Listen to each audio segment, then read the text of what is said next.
The snow fell thick and heavy that Christmas Eve of 1883, and Owen Lancaster had never felt more alone in his 32 years of living as he rode his horse through the blizzard outside Dalhart, Texas, searching for strays from his herd that had scattered in the storm. The wind howled across the plains with such fury that Owen could barely see 3 feet ahead of his chestnut mare.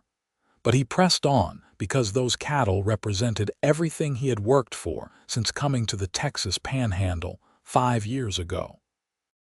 His ranch was small but profitable, and he had built it with his own 2 hands after leaving behind a life of drifting from town to town. The cold bit through his thick coat and leather gloves, and his face felt raw from the stinging ice crystals that pelted him relentlessly. He was about to turn back when he heard something that made him pull hard on the reins. It was a sound so faint he almost missed it beneath the roar of the wind, but it was unmistakably human. A woman was crying somewhere nearby. Owen dismounted quickly, his boots sinking into the deep snow as he led his horse forward, straining to hear the sound again. There it was, coming from a small cluster of rocks just off the trail. He trudged through the drifts, his heart pounding with concern and confusion. What would anyone be doing out here in this weather? As he rounded the rocks, he found her. A young woman sat huddled against the stone, her thin coat doing nothing to protect her from the elements. Her dark hair was matted with snow, and her lips had taken on a frightening blue tinge. She was shaking so violently that Owen thought she might break apart, and tears streamed down her cheeks, freezing on her face. She looked up at him with eyes so full of despair that it struck him like a physical blow. "Miss, what are you doing out here?" Owen asked, but she could barely speak through her chattering teeth. He did not wait for an answer. Instead, he shrugged off his heavy coat and wrapped it around her shoulders, then lifted her into his arms. She weighed almost nothing, and he realized with alarm that she was severely malnourished. "I have got you now. You are going to be all right." The woman tried to speak, but her words came out as incoherent mumbles. Owen carried her to his horse and with considerable effort managed to get both of them mounted. He held her against his chest, sharing what warmth he could as he turned his mare toward home. The ride back to his ranch took nearly an hour, and by the time they arrived, the woman had stopped shivering, which worried Owen more than if she had continued. He knew that was a bad sign. His ranch house was modest but sturdy, built with good timber and a stone fireplace that he had spent weeks constructing. He kicked open the door and carried the woman inside, laying her gently on the bearskin rug in front of the fireplace. He quickly built up the fire until flames roared in the hearth, then rushed to gather every blanket he owned. As he tucked them around her, he got his first good look at her face in the firelight. She was beautiful, perhaps 23 or 24 years old, with delicate features and long, dark lashes that rested against her pale cheeks. But it was the sadness etched into her expression, even in unconsciousness, that caught his attention. This was a woman who had known profound suffering. Owen heated water and carefully began to warm her hands and feet, knowing that warming someone too quickly after severe cold exposure could be dangerous. He had seen men lose fingers and toes to frostbite during harsh winters. As the hours passed and midnight approached, the woman began to stir. Her eyelids fluttered and she made a small sound of distress. Owen moved closer, kneeling beside her. "You are safe now. My name is Owen Lancaster. You are at my ranch outside Dalhart." Her eyes opened fully, revealing irises the color of amber in the firelight. She stared at him for a long moment, as if trying to determine whether he was real or a dream. Then her face crumpled and fresh tears began to fall. "I wanted to die out there," she whispered, her voice hoarse and broken. "I had nothing left to live for." Owen felt his heart constrict at her words. He reached out slowly and took her hand in his, careful not to frighten her. "Let me give you a reason to smile," he said quietly. The words came from somewhere deep inside him, a promise he had not known he wanted to make until it emerged. "Whatever has happened to bring you to this point, you do not have to face it alone anymore." She studied his face with those haunted eyes, searching for something. "You do not even know me. Why would you make such a promise?" "Because I found you out there in the snow, weeping and ready to give up, and something in me could not bear it," Owen said honestly. "I do not know your story yet, but I can see your pain, and I have known loneliness myself, though perhaps not to the degree you have suffered. Let me help you. At least stay until after Christmas. Give yourself that much." The woman closed her eyes, and for a moment Owen thought she might refuse, but then she nodded so slightly he almost missed it. "My name is Amelia Warren," she said softly, "and I have nowhere else to go." Owen squeezed her hand gently. "Then you will stay here, for as long as you need." He spent the rest of that night tending to her, bringing her warm broth and making sure she remained comfortable. As dawn broke on Christmas morning, the storm finally began to subside. Owen stood at the window, watching the first rays of sunlight break through the clouds and illuminate the snow-covered landscape. Behind him, Amelia slept peacefully for the first time since he had found her. He made a silent vow that he would keep his promise to her, no matter what it took.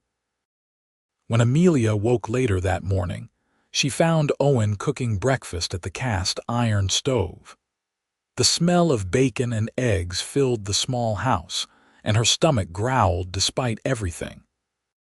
She sat up slowly, still wrapped in the cocoon of blankets, and watched him move about the kitchen with practiced efficiency.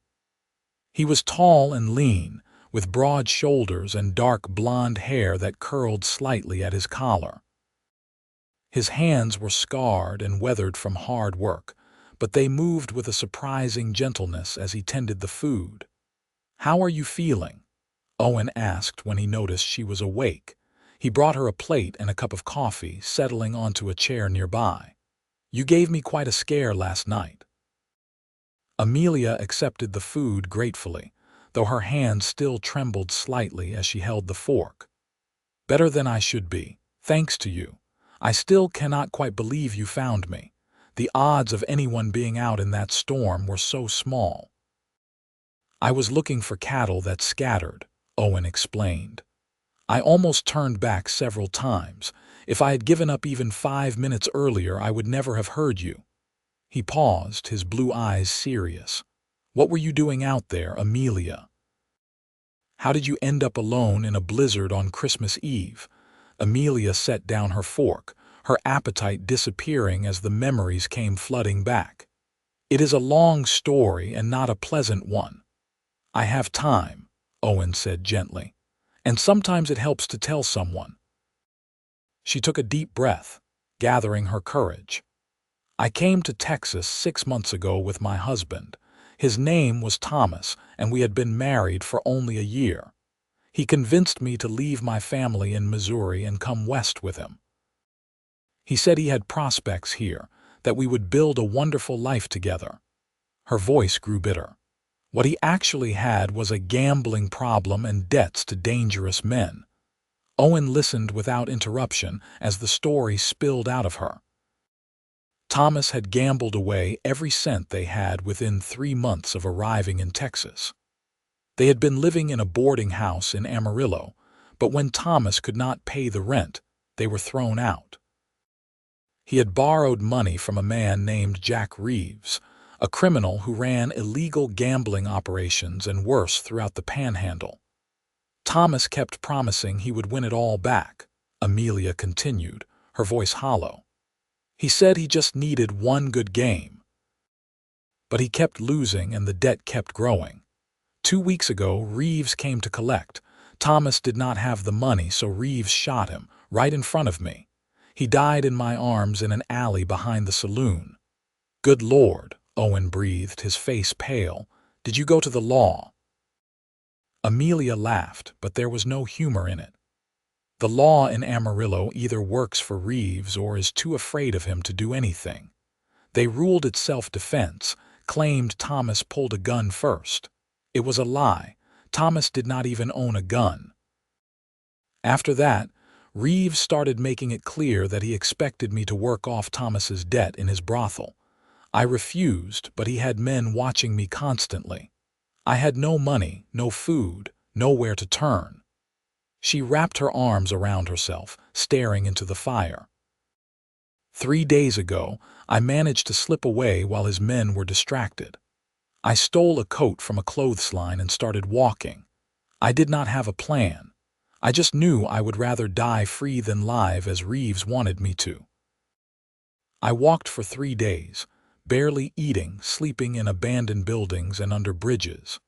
Yesterday, I made it to Dalhart, but I had no strength left.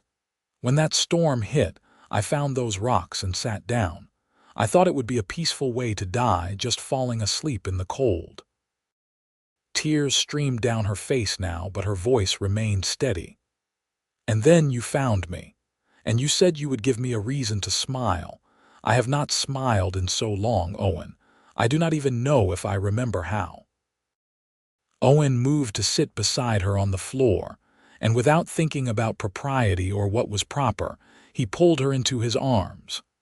Amelia stiffened for a moment, then collapsed against his chest, sobbing as if her heart would break. He held her while she cried, one hand stroking her hair, murmuring words of comfort. "You are safe now. Reeves will not find you here. I will not let anyone hurt you again." "You do not understand," Amelia said between sobs. "Men like Reeves do not just let people go. If he learns I am here, he will come for me, and he will hurt anyone who gets in his way. I should not have stayed. I am putting you in danger just by being here." "Let me worry about that," Owen said firmly. "This is my ranch, my land, and you are under my protection now. Reeves will have to go through me to get to you, and I promise you that would not be easy for him." Amelia pulled back slightly to look at him. "Why are you doing this? You do not owe me anything. You could have just brought me to town and left me at the church or with the doctor." Owen met her gaze steadily. "Because when I saw you out there, something in my heart recognized something in yours. Loneliness knows loneliness, Amelia, and maybe I was meant to find you. Maybe we were meant to help each other." The rest of Christmas Day passed quietly. Owen showed Amelia around the small ranch house, giving her privacy to wash up and change into some clean clothes he had kept from his mother's visit the previous year. They were a bit large on her slight frame, but they were warm and dry. He cooked a simple Christmas dinner of roasted chicken and potatoes, and they ate together at the small wooden table. As they ate, Owen told her about his own life. He had grown up on a small farm in Kansas, the youngest of 4 brothers. His parents had died when he was 20, and his older brothers had split up the farm between them, leaving Owen to make his own way. He had spent years drifting, working as a ranch hand, a deputy, even a scout for a freight company. 5 years ago, he had saved enough money to buy this land and start his own spread. "It is not much," he admitted, "but it is mine. I have about 50 head of cattle right now, some chickens, and my horse. I do most of the work myself, though I hire help during roundup and branding season. It is a simple life, but it is honest, and after years of wandering, having a place to call home means everything to me." "It sounds wonderful," Amelia said wistfully. "Thomas and I never had that. We were always moving, always chasing his next big scheme. I used to dream about having a real home, a place where I could plant a garden and watch things grow." "What did you do before you married?" Owen asked. "I was a school teacher," Amelia said, and for the first time a hint of pride entered her voice. "I taught at a small school in a town outside St. Louis. I loved it. The children, the books, helping young minds learn and grow. My parents were not wealthy, but they valued education. They made sure I could read and write and figure numbers. Her expression grew sad again. They did not approve of Thomas. They said he was too wild, too unreliable. I did not listen. I thought I knew better. I thought love would be enough. You were young, Owen said gently. We all make mistakes when we are young. Some mistakes cost more than others, Amelia replied. Over the following days, a routine developed.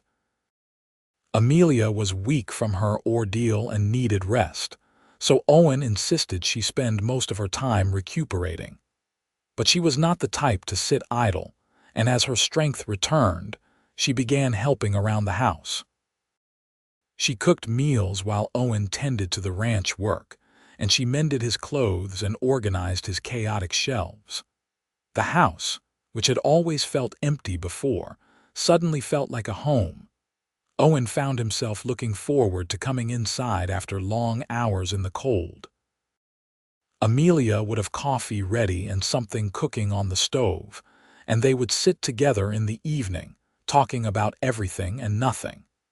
She told him about growing up in Missouri, about her parents and younger sister.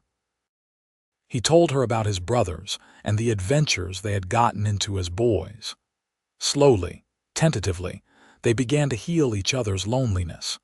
One evening about a week after Christmas, Owen found Amelia standing at the window, staring out at the dark prairie with a troubled expression.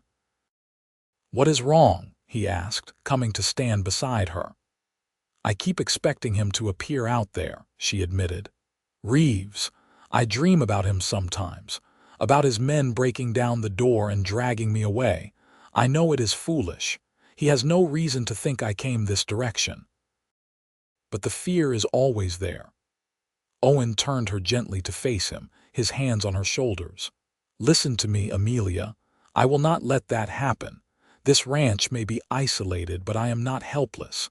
I know how to use a gun, and I know how to defend what is mine. And you are under my protection now." "What is mine?" Amelia repeated softly. "Is that what I am to you, Owen? A possession?"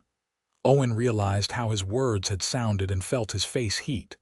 "No, that is not what I meant. I only meant that I consider it my responsibility to keep you safe. You are a guest in my home, and more than that, you are becoming a friend, a true friend." "Is that all?" Amelia asked, and there was something in her voice that made Owen's heart beat faster.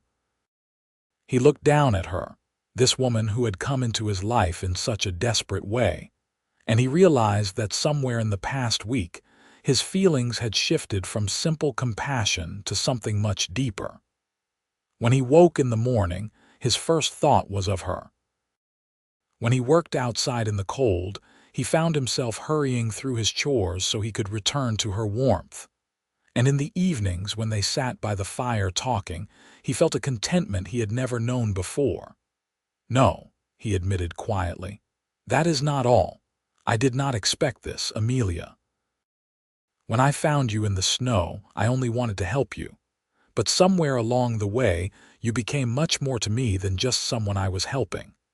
I find myself thinking about you constantly, wanting to see you smile, wanting to take away all the pain you have endured." Amelia's eyes filled with tears, but this time they did not seem to be tears of sadness. "I feel it too, but I am afraid, Owen. I am afraid to feel anything for another man after what happened with Thomas, and it is too soon. He has been dead for less than a month. What kind of woman am I to be having these feelings already?" "You are a woman who deserves to be happy," Owen said firmly. "Thomas made his choices, and they led to his death. That is a tragedy, but it does not mean you have to spend the rest of your life mourning him, especially when he caused you so much pain. You are alive, Amelia. You survived, and you have every right to embrace whatever happiness you can find." She reached up and touched his face, her fingers trembling slightly. "You are a good man, Owen Lancaster, better than I deserve." "You deserve everything good in this world," Owen replied. He covered her hand with his own, then did something he had wanted to do for days. He lowered his head and kissed her gently, giving her every opportunity to pull away if she wanted. but she did not pull away.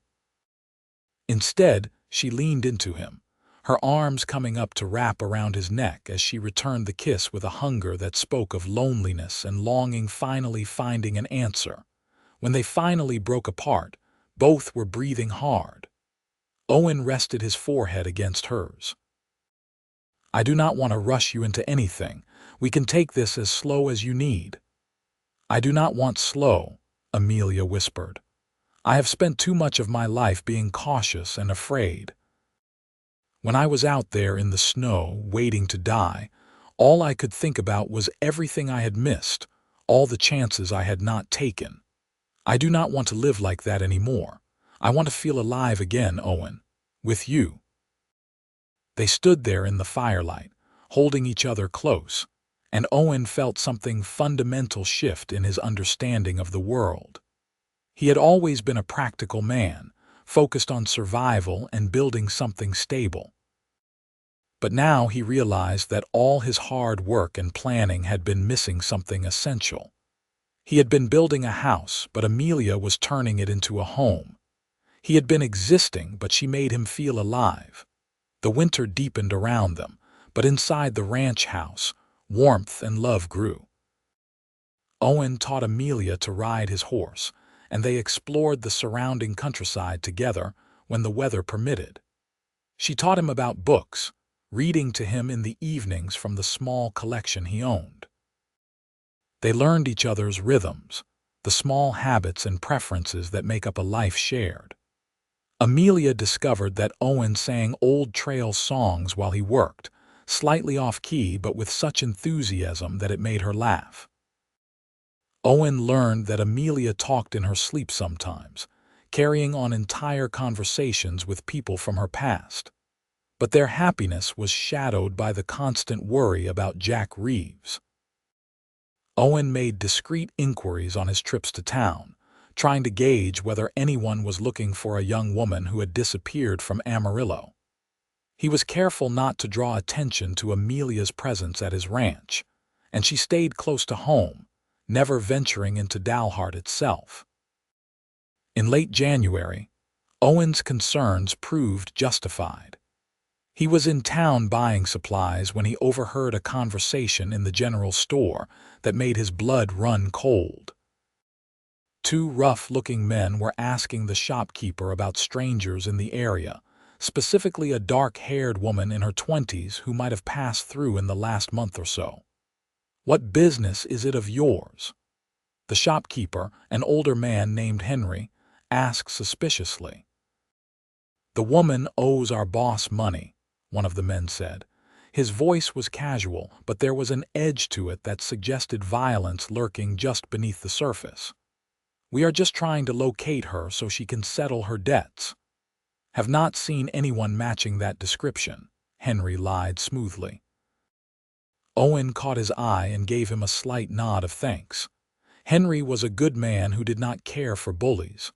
Mostly just the usual folks around here. Not many strangers pass through Dalhart in the winter. The men left, but Owen's heart was pounding. He finished his shopping quickly and headed straight for the sheriff's office. Dalhart's sheriff was a man named Tom Garrett, pushing 50 and competent at his job. Owen had always respected him. "Sheriff, I need to talk to you about something," Owen said without preamble. Garrett looked up from the paperwork on his desk. "What is on your mind, Lancaster?" Owen closed the door and quickly explained the situation, leaving nothing out. He told Garrett about finding Amelia in the snow, about her husband's death at Reeves's hands, and about the men in town asking questions. "She is at my ranch and she is there under my protection. But I need to know where the law stands on this. If Reeves comes for her, what are my rights?" Garrett leaned back in his chair, his expression grave. "Jack Reeves is a known criminal. I have heard of him. Runs operations in Amarillo and several other towns. He has connections with some corrupt officials, which makes him hard to touch. But he has no authority here, and he certainly has no legal claim on Miss Warren. If he or his men come onto your property and threaten her, You have every right to defend your land and your household. And if I have to shoot someone doing it, Owen asked bluntly. Then you would be within your rights, provided you can show they were threatening you or someone under your protection, Garrett said. But Owen, a man like Reeves does not like losing. If you stand against him, he will not forget it. Are you prepared for that? I am, Owen said without hesitation. Amelia means something to me, Sheriff, more than something. I cannot let her be taken back to that life. I will not.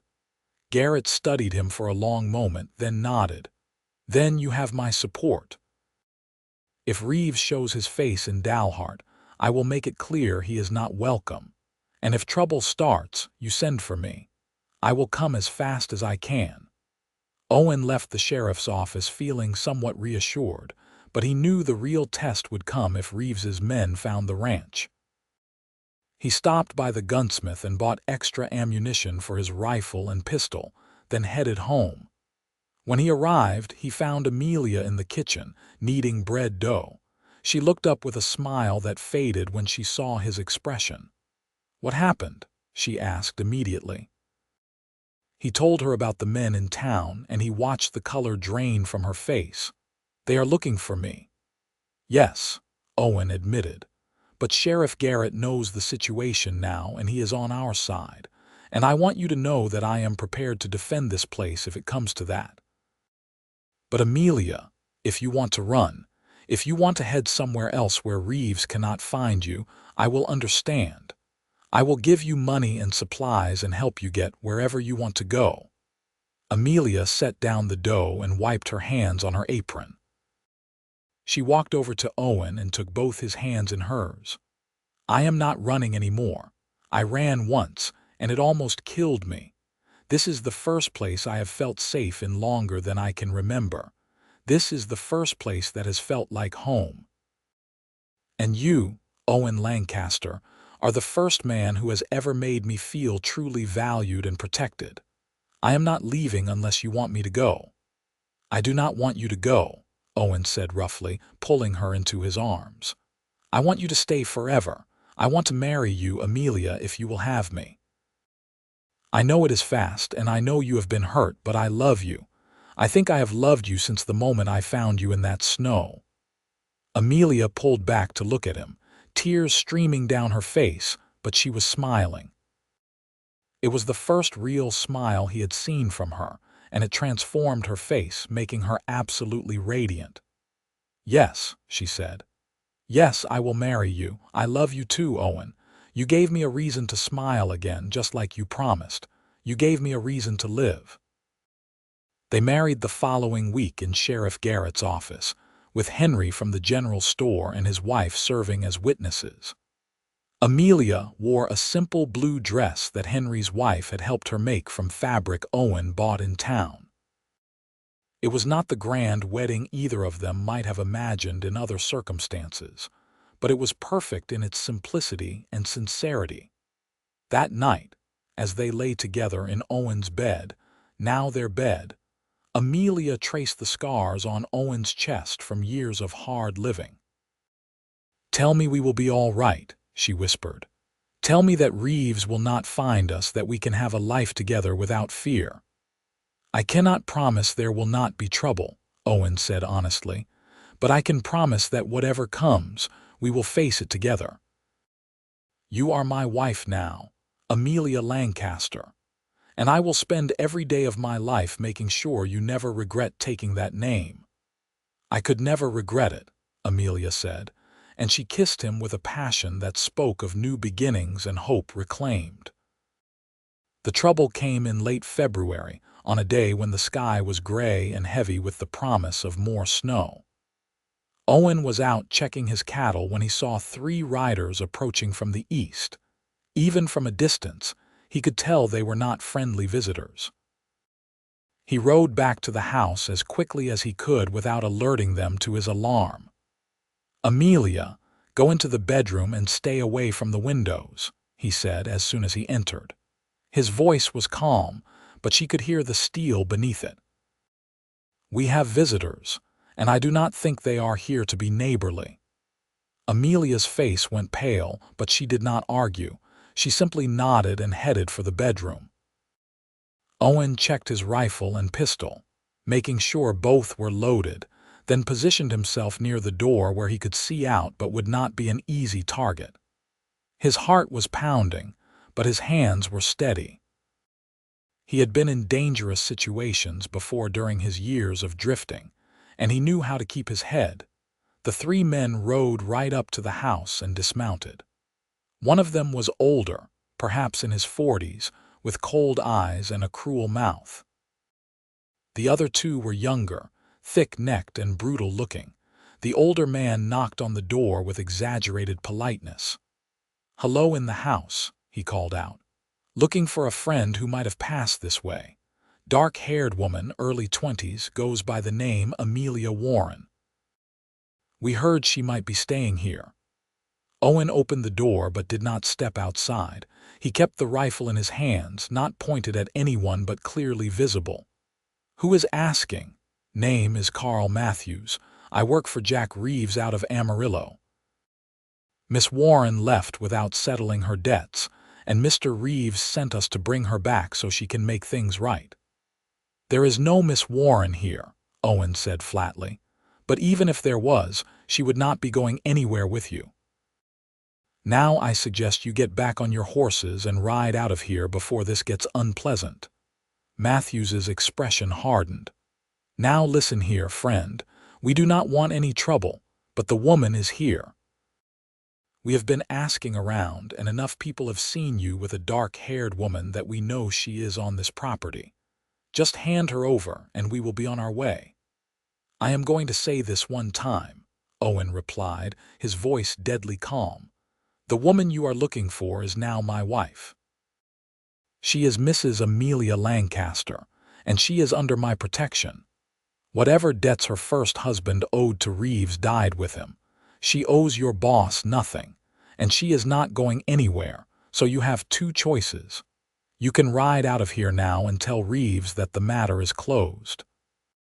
Or you can try to take her, and we will see how that works out for you." One of the younger men started to reach for his gun, but Matthews held up a hand to stop him. He studied Owen carefully, taking in the way he held the rifle, the steadiness of his gaze, the solid construction of the house behind him. "You are making a mistake," he said finally. "Reeves does not let things go. He will send more men, lots more." "Then I will deal with them when they come," Owen said. "But they will not get past me. None of you will. Now go." Matthews stared at him for another long moment, then nodded to his companions. They mounted up, but as they turned to leave, Matthews looked back. "We will be seeing you again, Lancaster. Count on it." Owen watched until they were out of sight, then closed and barred the door. He leaned against it for a moment, letting out a breath he had not realized he was holding. Then he went to find Amelia. She was sitting on the bed, her face in her hands, shaking. "They are gone," Owen said gently, sitting beside her. "For now. They will come back," Amelia said through her tears. "You heard him. Reeves will send more men. Oh God, Owen, I have brought this down on you. You could be killed because of me." "Stop that," Owen said firmly, taking her face in his hands. "You did not bring this on anyone. Reeves is a criminal who preys on vulnerable people. What is happening here is not your fault. And yes, he might send more men, but I will be ready for them. And so will Sheriff Garrett. I am going to ride into town right now and tell him what happened. He can wire the authorities in Amarillo and maybe even get the Rangers involved. Reeves might have some corrupt officials in his pocket, but he does not own everyone." "What if they come back while you are gone?" Amelia asked fearfully. Owen thought for a moment, then went to his gun cabinet and pulled out a small pistol. "Do you know how to shoot?" "A little. My father taught me when I was young." "Good." He showed her how to load and aim the pistol, made sure she understood the basics. "If anyone comes to that door while I am gone and it is not me, you hide and do not make a sound. And if they try to break in, you use this. Aim for the center of the body. Do not try for fancy shots. Understand?" Amelia nodded, taking the gun with trembling hands. "Please be careful. Please come back to me." "I will," Owen promised, kissing her deeply. "I have too much to live for to take foolish risks." The ride to town seemed to take forever, though Owen pushed his horse as fast as he dared. He burst into Sheriff Garrett's office to find the sheriff talking to two other men. One was a lean older man with a silver star on his vest. The other was younger, with sharp eyes and the bearing of someone who had seen combat. "Lancaster," Garrett said, standing quickly. "I was just about to send someone for you. This is Texas Ranger Captain William Morrison and Ranger James Blake. They have been tracking Jack Reeves's organization for months." Owen quickly explained what had just happened at his ranch. Morrison listened intently, his expression grave.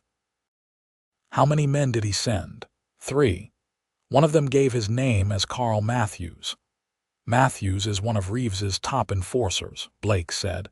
"Mean as a snake and twice as quick. If he is here, Reeves is serious about getting the woman back." "Her name is Amelia and she is my wife," Owen said sharply. "And Reeves is not getting her back. She is done with that life." Morrison held up a hand. "Easy, son. We are on your side here. In fact, you might have just given us the opportunity we have been waiting for. Reeves has been careful to keep his own hands clean. We have never been able to tie him directly to any crimes. But if we can catch him or his men in the act of attempted kidnapping, that would be enough to bring him down. And if Mrs. Lancaster is willing to testify about her husband's murder, that would be even better." "She will testify," Owen said, "but I am not using her as bait. I want her safe." "We understand that," Morrison assured him. "Here is what I propose. Ranger Blake and I will come back to your ranch with you. We will set up a perimeter and watch the place. If Matthews and his men come back, we will be ready for them. And I have already wired for additional rangers to join us. With luck, we can end this in the next few days." Owen wanted to object, wanted to just take Amelia and run somewhere far away where Reeves could never find them. But he knew that would not solve anything. They would spend the rest of their lives looking over their shoulders. The only way to be truly free was to face this head-on. "All right," he agreed, "but I want your word that you will keep her safe." "You have it," Morrison said. They rode back to the ranch together, arriving as twilight was falling. Amelia nearly collapsed with relief when she saw Owen, and he held her tight, murmuring reassurances. He introduced her to the rangers, and Morrison explained the plan. Amelia listened carefully, her fear giving way to a kind of determined courage. "If my testimony can help put Reeves away, then I will do it," she said. "He has hurt too many people. He took Thomas from me, whatever Thomas's faults were, and he was going to force me into a life of degradation. If I can prevent him from doing that to anyone else, I have to try." Morrison nodded with approval. "You are a brave woman, Mrs. Lancaster." The rangers set up camp in the barn, keeping watch in shifts. Owen and Amelia tried to maintain their normal routine, but the tension was palpable. They lay together in bed that night, holding each other close. "Are you frightened?" Amelia whispered. "Terrified," Owen admitted. "Not for myself, but for you. The thought of anything happening to you tears me apart inside." "I feel the same way about you," Amelia said. She propped herself up on one elbow to look at him in the moonlight streaming through the window. "Owen, I need you to know something.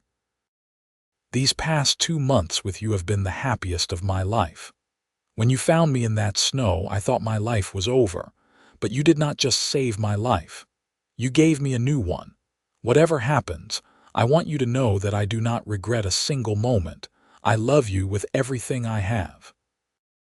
Owen pulled her down for a kiss that was equal parts tenderness and desperation.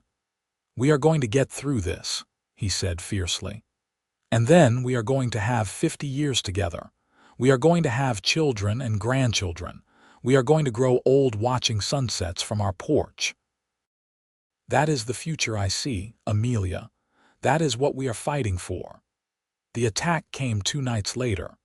Owen was on watch with Ranger Blake when they heard horses approaching.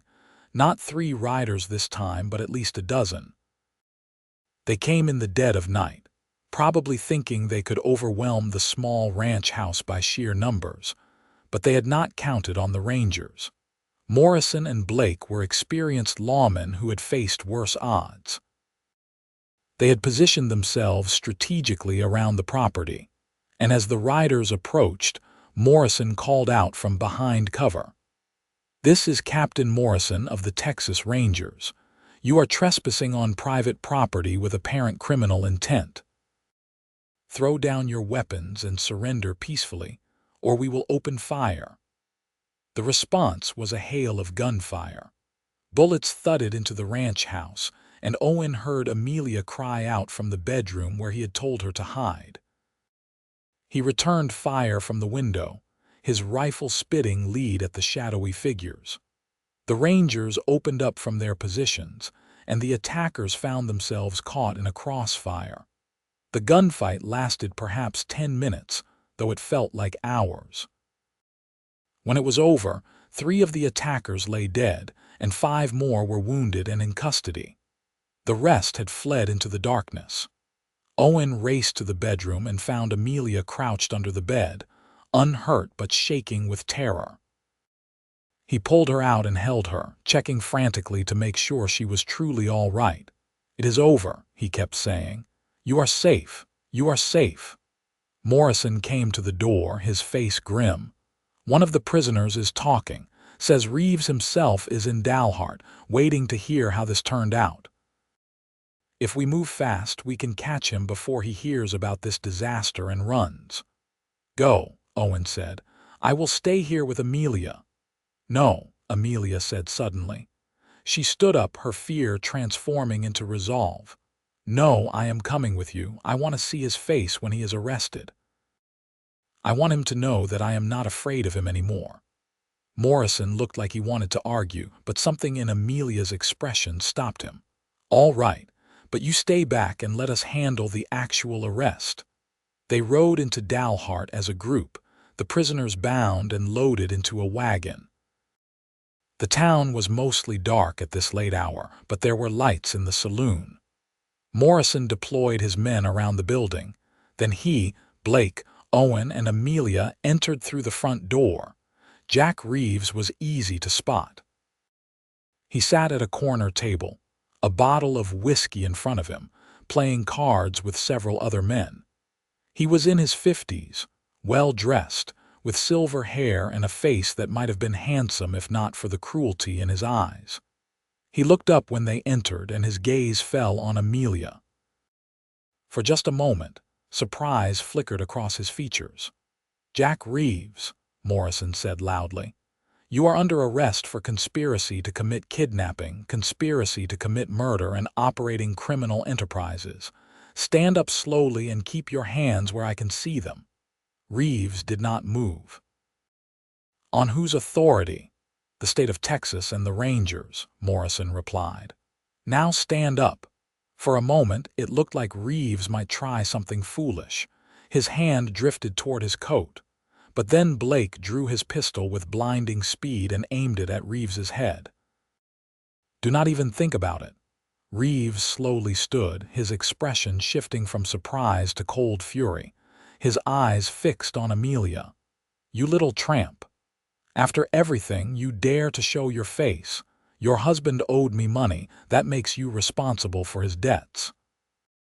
"My husband is dead because you murdered him," Amelia said, and her voice did not waver. "And I owe you nothing. You are a criminal and a predator, and I am going to testify against you. I am going to make sure you spend the rest of your miserable life in prison." Reeves lunged toward her with a snarl, but Owen was faster. He stepped between them and drove his fist into Reeves's jaw with all his strength. The older man went down hard, blood streaming from his mouth. Blake and Morrison grabbed him before he could rise, clamping irons on his wrists. "You should not have done that," Morrison said to Owen, but there was a hint of approval in his voice. "That was assault." "Charge me if you want," Owen replied, flexing his bruised knuckles. He had it coming. They dragged Reeves and his men off to jail, and Amelia and Owen stood outside the saloon in the cold night air. Amelia was shaking again, but this time it seemed to be more from released tension than fear. "Is it really over?" "The Rangers will make sure it is," Owen said. "They have enough evidence now to put Reeves away for a long time, and with your testimony about Thomas's murder, he is finished."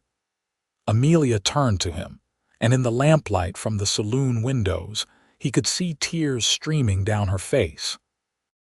But she was also smiling, that brilliant smile he had first seen when he proposed. "You kept your promise," she said. "You gave me a reason to smile. You gave me everything." Owen gathered her into his arms, not caring who might see. "You gave me everything too, a purpose. A home that feels like a home, a future worth fighting for." They returned to the ranch as dawn was breaking, painting the snow-covered prairie in shades of gold and pink. The place looked different somehow, as if the violence of the night before had been washed away by the sunrise.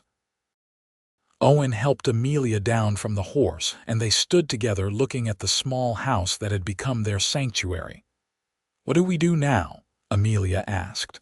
"We live," Owen said simply. "We build the life we talked about. We put all of this behind us and move forward."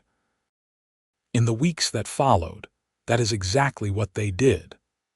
Amelia testified at Reeves's trial in Amarillo, facing down her former tormentor with courage that awed everyone in the courtroom. Her testimony, combined with that of several other victims, and the evidence the Rangers had gathered, resulted in Reeves being sentenced to 20 years in prison. His criminal organization crumbled without his leadership. Spring came to the Texas Panhandle, bringing with it new life and new possibilities. Amelia planted the garden she had dreamed about, and Owen expanded his cattle operation. They hired a hand to help with the heavier work, a young man named Samuel, who had just arrived from Louisiana looking for opportunities in the West. He built himself a small bunkhouse on the property and proved to be a hard worker and good company. In late summer, Amelia realized she was pregnant. She told Owen one evening as they sat on the porch watching the sunset, just as he had promised they would. He whooped with joy and picked her up, spinning her around until she laughed and begged him to put her down. "Careful," she protested. "You will make me dizzy." "I do not care," Owen said, but he set her down gently and placed his hand over her still flat stomach. "There is a baby in there, our baby. Amelia, we are going to be parents. Are you happy?" she asked, though she could see the answer in his face. "Happy does not begin to cover it," Owen replied. "I am terrified and thrilled and grateful all at once. This child is a miracle, Amelia. Everything about you and me is a miracle." Their son was born in March of 1885, on a day when the first wildflowers were beginning to bloom across the prairie. Amelia labored for 12 hours with the help of the doctor from Dalhart and the midwife who traveled from a neighboring ranch. Owen paced the floor outside, wearing a path in the wooden boards, until finally he heard the cry of a newborn baby. The midwife opened the door with a huge smile. "You have a fine, healthy son, Mr. Lancaster, and your wife did wonderfully." Owen rushed inside to find Amelia propped up against the pillows, exhausted but glowing. In her arms was a tiny bundle wrapped in a blanket. Owen approached slowly, almost afraid to breathe. Amelia looked up at him with tears of joy streaming down her face. "Meet your son," she said softly. Owen looked down at the tiny face, the perfect miniature features, the shock of dark hair. His son. His child. He felt something crack open in his chest, some final wall he had not even realized he had built around his heart. "He is beautiful," Owen whispered. "He is perfect. You are perfect." They named him Daniel Owen Lancaster, Daniel for Amelia's father and Owen to carry on his own name. From the moment Daniel came into the world, he changed everything. Owen had thought he understood love when he fell for Amelia, but this was different, deeper, more primal. He would have walked through fire for his son. He would have fought armies. Amelia recovered quickly from the birth, and soon she was back to her normal activities, though now she had an infant attached to her hip most of the time. Owen helped as much as he could between ranch duties, surprising both of them with how naturally he took to fatherhood. He would walk the floor with Daniel for hours when the baby was fussy, singing those same off-key trail songs that made Amelia laugh. "You are going to teach him to be as bad a singer as you," she teased one evening, watching Owen rock Daniel to sleep. "A boy needs to learn important skills," Owen replied with mock seriousness. "Singing, riding, and how to treat a good woman right, not necessarily in that order." Life settled into a comfortable rhythm.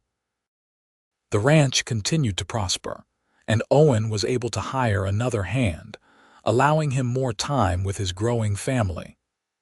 Amelia started a small school in Dalhart, teaching the children of the local ranchers and townspeople 2 days a week. She loved being back in the classroom, and the extra income helped cushion them against the uncertainties of ranching life. When Daniel was 2, Amelia became pregnant again. This time she carried a girl, born in the fall of 1887 with her mother's dark hair and her father's blue eyes. They named her Grace Amelia Lancaster, and if Daniel had cracked open Owen's heart, Grace shattered it entirely. He had not known it was possible to love something so fiercely, so completely. "I am outnumbered now," Owen joked one evening as he sat on the floor with both children climbing over him like puppies. 3 against 1. I do not stand a chance." "You never stood a chance," Amelia replied, smiling as she watched her family. "From the moment I met you, you were doomed to be a man surrounded by people who love him." "What a terrible fate," Owen said, catching Grace before she could topple off his shoulder. However will I survive? As the years passed, the story of how Owen and Amelia met became part of local legend. People in Dalhart and the surrounding ranches spoke of the cowboy who found his wife weeping in the snow on Christmas Eve and promised to give her a reason to smile.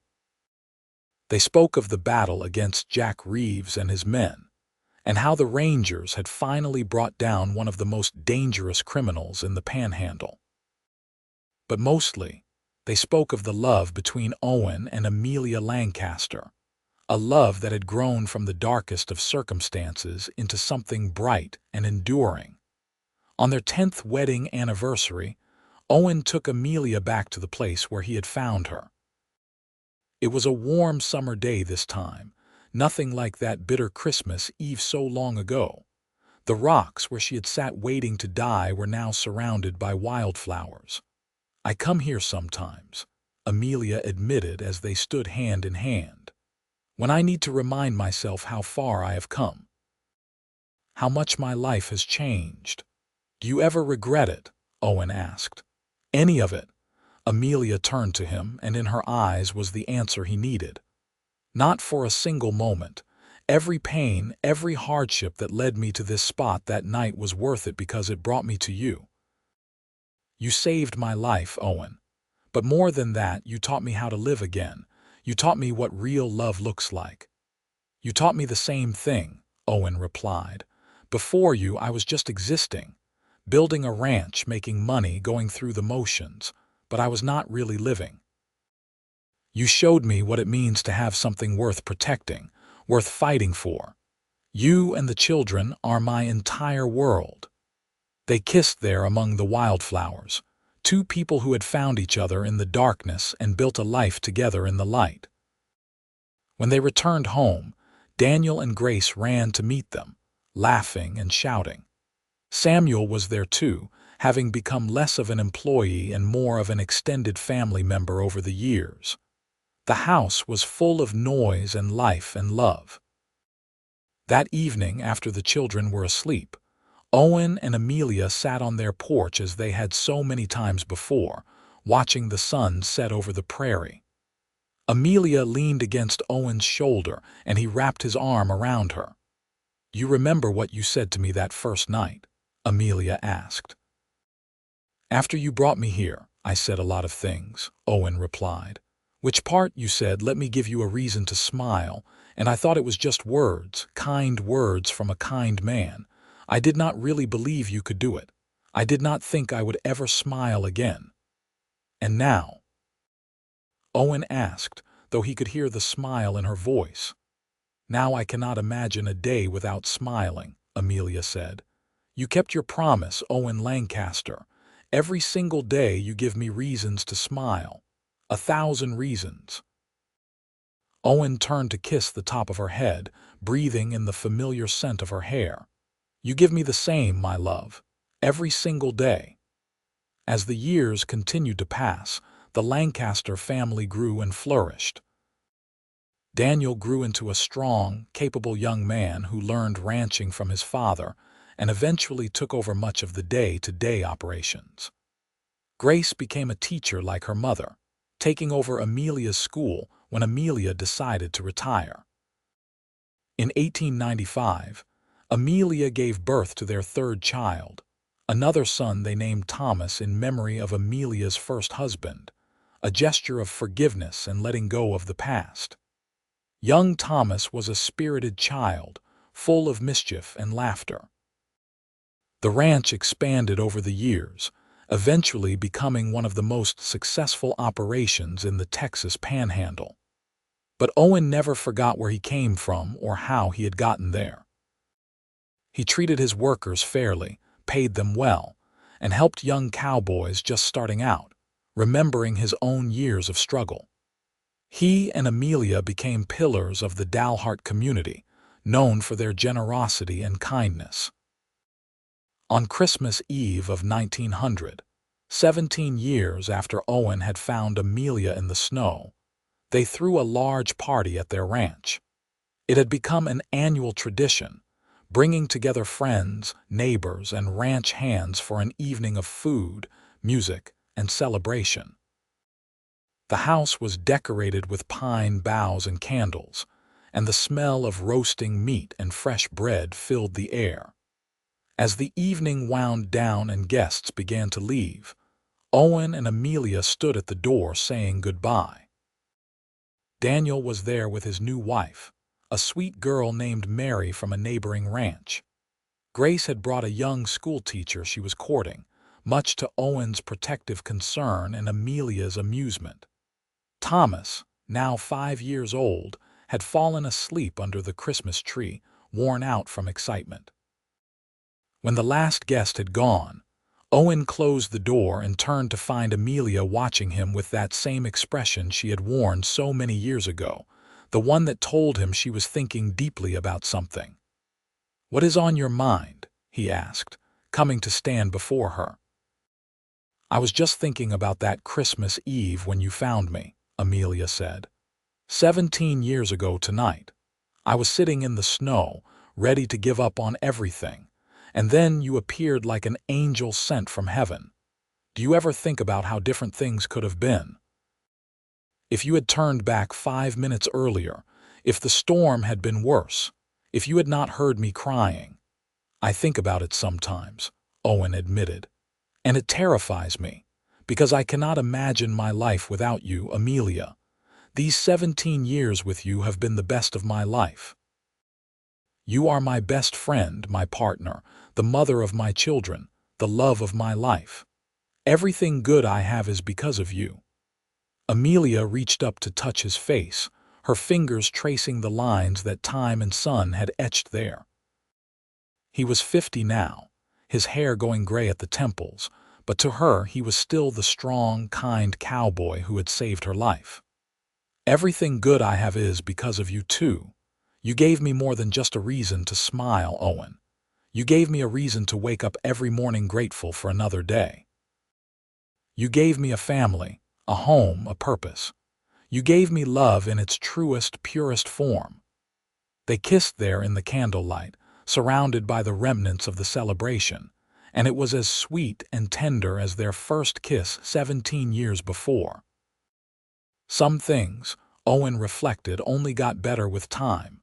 The years continued to flow past like a river, steady and sure. Owen and Amelia aged together, their love deepening with each passing season. They watched their children grow into adults, get married, have children of their own. Daniel and Mary gave them 3 grandchildren. Grace and her schoolteacher husband added 2 more. Young Thomas eventually married a rancher's daughter and settled on his own spread just a few miles from the family ranch. Owen's hair went completely gray, then white. Amelia's dark locks gained threads of silver. Their hands grew weathered and lined, but they still fit together perfectly. They moved a bit slower, felt the aches and pains of age, but their minds stayed sharp, and their hearts stayed young. In the spring of 1920, they celebrated their 36th wedding anniversary with a large gathering at the ranch. All 3 of their children were there, along with 8 grandchildren and 2 great-grandchildren. The house rang with laughter and noise, just as it had for decades. That evening, after everyone had gone home, Owen and Amelia sat on their porch watching the sunset. It had become their tradition, this quiet time together at the end of each day. Owen was 70 now, Amelia 61. They had lived full, rich lives together. "Do you ever wish things had been different?" Owen asked suddenly. "That you had met me first instead of Thomas, that you had not had to go through all that pain?" Amelia was quiet for a long moment, considering. "No," she said finally. "As terrible as it was, that pain made me who I am. It taught me to value what I have, to never take anything for granted, and it brought me to you. If I had lived a comfortable, easy life, I might never have ended up sitting in those rocks on Christmas Eve. I might never have met the man who would teach me what real love looks like. So no, I would not change anything. Every step of my journey led me to you, and that makes it all worthwhile." Owen pulled her close, and they sat in comfortable silence as the sun painted the sky in shades of gold and crimson. After nearly 4 decades together, they did not always need words. Sometimes the silence said everything. As the years moved on into the 1920s, Owen's health began to fail. The years of hard work and harsh weather had taken their toll, and he developed a persistent cough that would not go away. The doctor diagnosed him with pneumonia and prescribed rest, but Owen was not good at resting.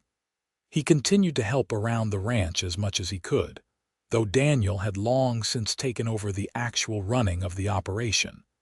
In the fall of 1925, Owen took a turn for the worse. He spent most of his time in bed with Amelia constantly at his side. Their children visited daily, and the grandchildren came as often as they could. But even in his illness, Owen remained cheerful. He told stories about the old days, about his years of drifting before settling in Dalhart, about finding Amelia in the snow. One evening in late October, as the first hints of winter touched the air, Owen called Amelia to sit beside him on the bed. His breathing was labored and his face was pale, but his eyes were still bright with love for her. "I need to tell you something," he said, his voice weak but clear. "Save your strength," Amelia urged, taking his hand. "You need to rest." "I will rest soon enough," Owen replied with a faint smile. "But first, I need you to know that these 42 years with you have been the greatest gift of my life. When I rode out into that storm on Christmas Eve in 1883, I was looking for cattle, but what I found was so much more. I found my purpose, my home, my heart. I found you, Amelia, and in finding you I found myself. Tears streamed down Amelia's face. "Do not talk like you are saying goodbye. You are going to get better. You have to get better. I cannot do this without you." "You are the strongest woman I know," Owen said gently. "You survived things that would have broken most people. You will survive this too, but Amelia, you need to promise me something." "Anything," she whispered. "Promise me you will keep living. Really living, not just existing. Keep teaching. Keep spending time with our children and grandchildren. Keep sitting on that porch watching the sunsets. And every once in a while when you think of me, I want you to smile. Because every single day with you was a day worth living." "I promise," Amelia said, though the words tore at her heart. "But only if you promise me something too." "What is that?" "That wherever you go, you will wait for me. That when my time comes, you will be there to find me again, just like you did in the snow all those years ago." Owen squeezed her hand with what strength he had left. "I promise. I will wait for you, my love, for eternity if I have to, and when you come to me, I will give you that same promise I made so long ago. I will give you a reason to smile every day forever." He died peacefully 2 days later, on a sunny October afternoon with Amelia holding his hand and their children gathered around. His last words were, "I love you," spoken so softly that only Amelia heard them. She kissed his forehead and whispered the words back, though her heart was breaking. The funeral was one of the largest Dalhart had ever seen. Owen had touched so many lives over his decades in the Panhandle, and hundreds of people came to pay their respects. They buried him on a hill overlooking the ranch, in a spot he had always loved because you could see for miles across the prairie. Amelia thought the grief would destroy her. For weeks after Owen's death, she moved through each day in a fog of pain. But she had made him a promise, and she intended to keep it. Slowly, with the help of her children and grandchildren, she began to live again. She went back to her volunteer teaching. She spent time with the great-grandchildren who were too young to have many memories of Owen, but who deserved to hear stories about him. And every evening without fail, she sat on the porch and watched the sunset, remembering the thousands of times she and Owen had done the same thing together. Sometimes she talked to him as if he was still there beside her, telling him about her day, sharing family news, reminding him how much she loved and missed him. Amelia lived for another 8 years after Owen's death. They were good years in many ways, filled with family and purpose. She saw her grandchildren grow up, and her great-grandchildren start families of their own. She celebrated Daniel's 60th birthday and danced at Grace's daughter's wedding. She held her first great-great-grandchild in her arms and marveled at the continuation of the family she and Owen had created together. But through it all, she felt Owen's absence like a physical ache. She missed his laugh, his touch, his presence beside her. She missed the way he would sing those terrible songs while he worked. She missed the feeling of his arm around her as they watched the sunset. She missed everything about him. In December of 1933, as Christmas approached, Amelia felt herself growing weaker. She was 74 years old and had lived a long, full life. She knew her time was coming and she was not afraid. In fact, there was a part of her that welcomed it, because it meant she would see Owen again. On Christmas Eve, exactly 50 years after Owen had found her in the snow, Amelia asked her children to bring her to the porch one last time. They wrapped her in blankets and settled her in her favorite chair, concerned but willing to grant her this wish. The sun was setting, painting the winter sky in brilliant shades of orange and pink. Amelia sat there watching the sunset with her children gathered around, and she felt a profound sense of peace. She had kept her promise to Owen. She had lived. She had smiled. She had loved their children and their children's children with everything she had. She had built a legacy that would continue long after she was gone. As the last rays of sunlight faded and the first stars appeared, Amelia closed her eyes. She could almost feel Owen beside her, his arm around her shoulders like it had been for so many years. She could hear his voice in her ear, saying those words he had spoken so long ago. "Let me give you a reason to smile." She smiled then, a true, genuine smile that lit up her face. "I am ready," she whispered.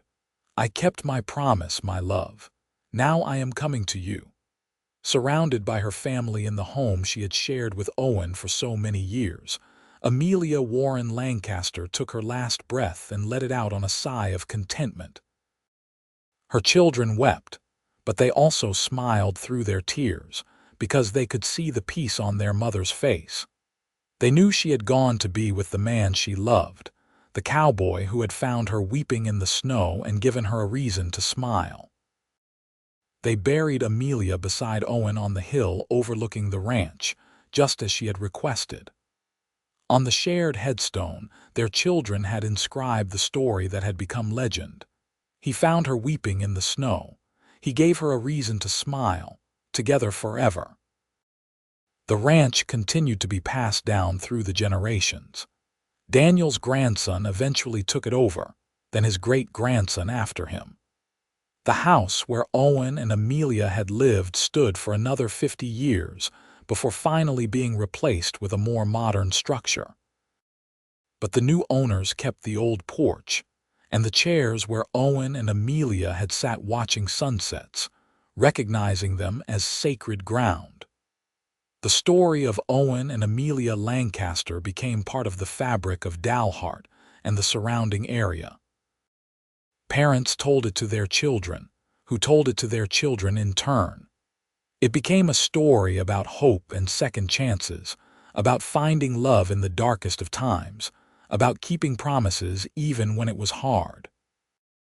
It became a reminder that sometimes the worst moments of our lives can lead to the best, if we are brave enough to keep going. And on Christmas Eve every year, families in Dalhart would gather together and tell the story once more. They would speak of the cowboy who rode out into a blizzard and found a woman ready to give up. They would talk about his promise to give her a reason to smile and how he spent the rest of his life keeping that promise. They would remember that love, real love, can heal even the deepest wounds and create beauty from ashes. The legacy Owen and Amelia left behind was not just in the ranch or the money or the family name. It was in the lesson they taught by living their lives. That kindness matters, that promises should be kept, that love is worth fighting for, and that even in our darkest moments, there is always hope for a brighter tomorrow. They showed that one act of compassion on a cold Christmas Eve could change everything, creating ripples that would spread out across generations. Their great-great-great-grandchildren still live in the Dalhart area today, carrying on the family traditions. They still gather at the ranch on Christmas Eve. They still tell the story of how it all began, of a cowboy and a woman weeping in the snow, of a promise made and kept, of a love that conquered darkness and created light. And somewhere, perhaps in a place beyond this world, Owen and Amelia Lancaster sit together watching eternal sunsets, his arm around her shoulders, her head on his chest, both of them smiling. They are together again as they always promised they would be, and they have all of eternity to love each other, just as they did in life. The cowboy kept his promise. He gave her a reason to smile, not just for that one Christmas Eve in 1883, but for every day of her life and every day of forever after. Their story stands as a testament to the power of love, the importance of compassion, and the truth that sometimes we find our greatest treasures in the moments when we are simply trying to be decent human beings. Owen was not looking for love when he rode out into that storm. He was just a man trying to find his cattle, but he found so much more, and in doing so, he created a legacy that would last far beyond his years on Earth. The ranch still stands on that Texas prairie, a monument to their love. The town of Dalhart still remembers them fondly. And their family, now spread across multiple states, still carries the values they instilled: kindness, integrity, hard work, and above all, love. The love that began on a snowy Christmas Eve in 1883 continues to echo through the generations. A gift that keeps giving, a light that keeps shining, a promise that was made and kept and will never be forgotten.